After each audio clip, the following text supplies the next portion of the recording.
मुकेश चौपान डाला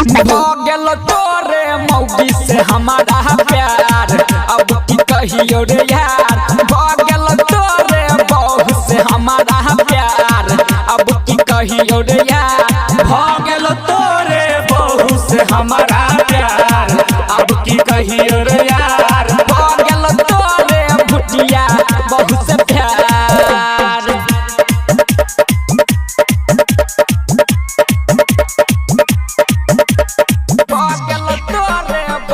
से हमारा प्यार अब की कहियो रे यार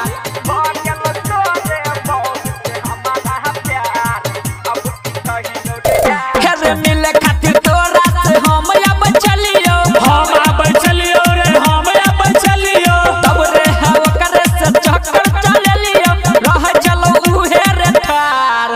हेरे रह चलो उहे रे ठार अब की रे कहियो यार बहू से प्यार अब की कहियो रे यार गेलो तोरे गोरकी बहू से प्यार अब की कहियो रे यार गेलो तोरे भुटिया बहू से प्यार presented by Gopal Ji Music गेलो तोरे भुटिया बहू से प्यार हेरे ससुरा से घेल चलो जब नहीं हार रे जब नहीं हार रे जब नहीं हार रे हमरा बोले न चलो तब अपना घर रे कह चलो तोरा बेकार हेरे कह चलो तोरा बेकार अब की रे कहियो यार गेलो तोरे गोरकी बहू से प्यार अब की कहियो रे यार गेलो तोरे गोरकी बहू से प्यार अब की कहियो रे यार गेलो तोरे भुटिया बहू से प्यार मुकेश चौपान डाला पट्टी गेलो तोरे बहू से हमारा प्यार अब की कहियो रे यार गेलो तोरे बहू से हमारा प्यार